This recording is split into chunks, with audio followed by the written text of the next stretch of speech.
Baruch Hashem. We're back into the introductions to Kabbalah, Kabbalistic meditation, and we spoke about one simple meditation that is it's not so simple. It's a lot of work to really do it practically, but the principle. Okay, so let's summarize that, and then we can make another application within that, add on top of that.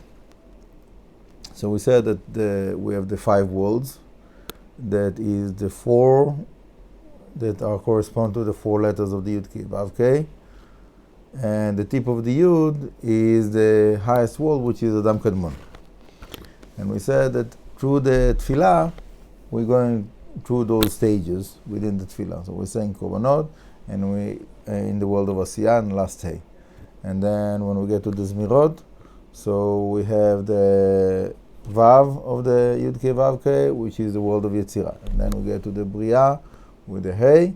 And then when we get to the Atzilut, so we're in the Yud, and the intention is to connect to the root, which is the tip of the Yud. Okay. So now I want to move from the concept of worlds to the concept of Sfirot.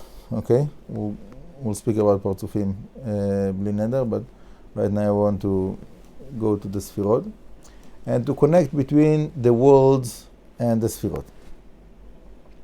So, first of all, just to speak about the Sfirot themselves. So we know that there is 10 Sfirot. Okay, and I already said that it's not so simple which Sfirot is the 10 Sfirot, because if you count you get to 11. So you have to say that one of the 11 you don't count to say that it's 10. So sometimes you don't count the Keter, sometimes you don't count the Dat, sometimes you don't count the Malchut. And you have different situations, different reasons why you don't count one or the other. Anyhow, we have the 10 Sfirot. And first of all, just to make sure that a person is able to apply that as meditation, obviously he needs to make sure that he remembers the structure. So that's true also about the worlds and also about the Sfirot, right? So when someone is not sure about the order of the worlds, so how can he apply the meditation of elevating the worlds? He doesn't know if he's in the Asiyah or the Yetzirah, and he doesn't know if he's going up to the Bria or to the Yetzirah, and so it wouldn't help him for his meditation. So whatever is the concept that we are dealing with, when you want to apply that as a meditation, you have to make sure that you know the concept, you know the order, you know what you're doing, right? And in that note, this is a way that we can apply a principle that is a very important principle in all of the Torah, all of whatever it is that we're learning, which is called in the language of the sages, lomed al menat la'asot. When you're learning something in order to do, meaning when you're learning something just as something outside, so for them it's relevant. For me, it's not relevant. I'm just interested to hear about it, but it's not practical for me.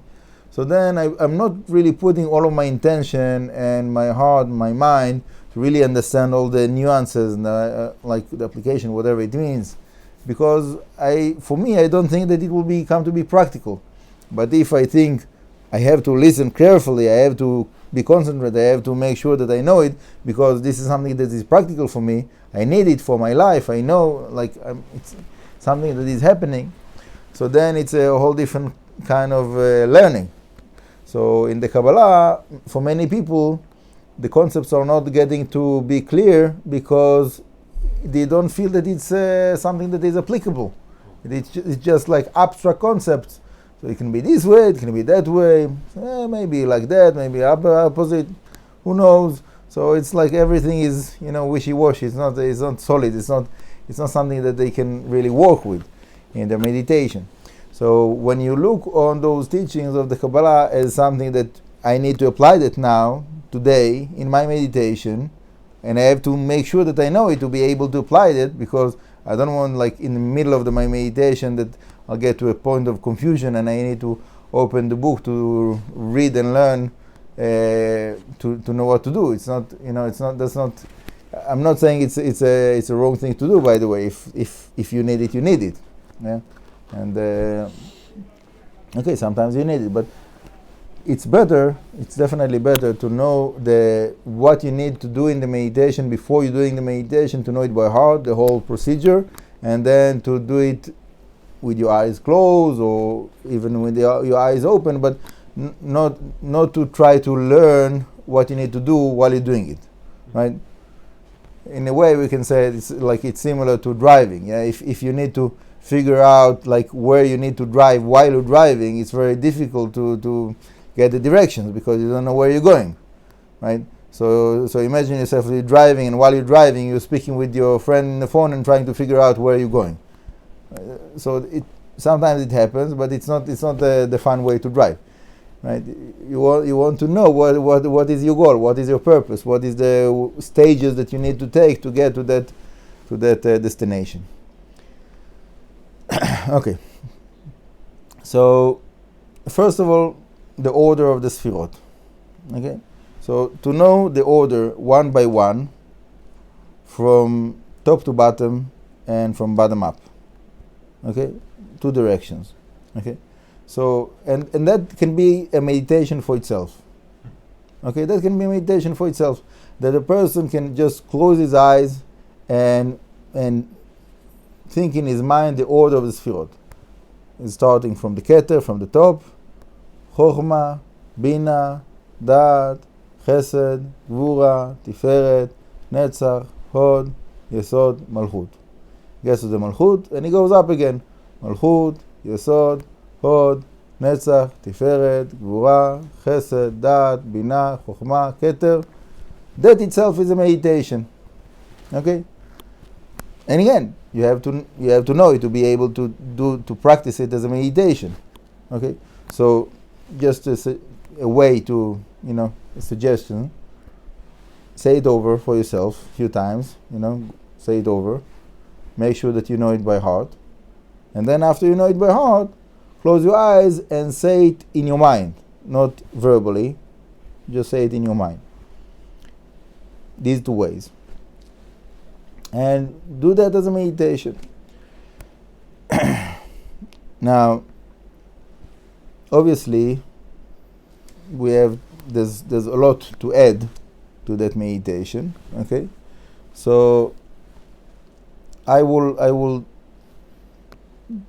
to keep it simple. I very, very easily I can make it very sophisticated, but I want to try to keep it simple as much as I can for now.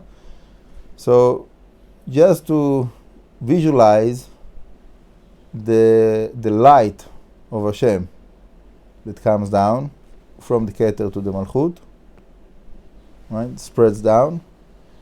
That's called Or Yashar, straight light that comes from above down below. And then when you go up from bottom up, so that's called Or Choser, returning light. It goes from the bottom up. Okay? So those 2 concepts of Or Yashar and Or Choser, they are also one of the fundamental concepts that it's there, like within basically almost every meditation in different ways. You have the Or Yashar and Or Choser. Okay, I don't want to put on more concepts and to connect with that, but you can imagine it's it's like a network that like you have many like concepts that are like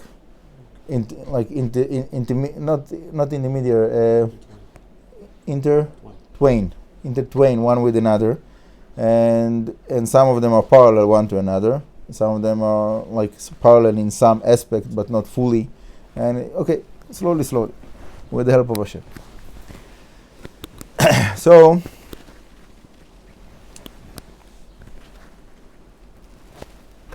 I would suggest to take the world's meditation that we spoke about before, to practice that for itself more than a few times. to get familiar with it, to get comfortable with it. Okay? And same thing with the Sfirot. To practice it more than a few times, get familiar with it, get comfortable with it. And then, after a person is comfortable with each one of those meditations for itself, then you can combine those two meditations together. Okay?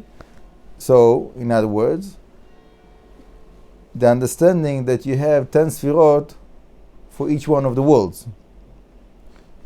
So, when you are, for example, within the Korbanot, and you understand you are in the world of Asiyah, and you meditate on that last hay that we spoke about. So, the way, while you're getting to the Yetzirah, to the Vav, what will be the way to get to the Yetzirah? To go up from the Malchut to the Keter of the Asiyah. And then when you get to the Keter of the Asiyah, that will be the connection link to move into the Yetzirah. Okay, and then you are in the Malchut of the Yetzirah, and then you go up the 10 Sfirot of the Yetzirah, and you get to the Keter of the Yetzirah, and then you switch into the Bria, right? And so on. So that's one example of how we're taking like two concepts, the worlds and the Sfirot.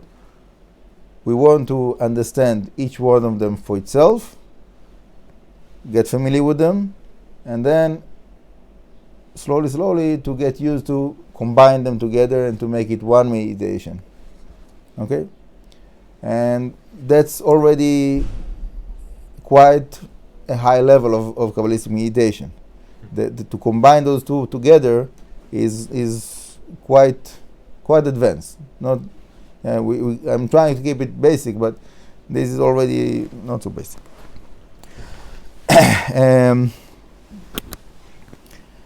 Okay, with the principles that I said in those few classes, it's already going like quite a long way. There's like if somebody is really putting his mind into that and practice that as a daily meditation, I'm sure that whoever will take it seriously and practice it constantly will grow within the meditation, and it will give him a lot of realizations and understandings that he didn't have until that point. And I want to like throw in that point of time that someone that wants to be serious about those things, it's not only about practicing meditations. It has to be, the practice of the meditation should be a part of someone's life that he decides to dedicate all of his life, or like a big portion of his time in his life, to grow in those areas of Kedusha and Tahara, to understand that somebody have to be pure to connect to the pure worlds. Somebody have to be Kadosh to connect to the Kedusha worlds. And as much as we are more worthy while we're practicing the meditations, this is the way that we are preparing the vessel to receive the abundance of Hashem. So, for example, one of the applications of that will be to go to a mikveh before someone is practicing those meditations. Yeah? If not possible to go to a mikveh, so at least to wash hands. Washing hands 40 times, that's like, in a way, it's not instead of a mikveh, but it gives like a higher level of purity. So that's an example, but there's many other things. Learning Torah, generally keeping halakha, generally having like keep modesty, and whatever it is. There's many parts to that. And as much as a person is investing in preparing himself, so then the practice of the meditation become to be more meaningful. Hashem will hold it here for today. Baruch Adonai Le'olam. Amen.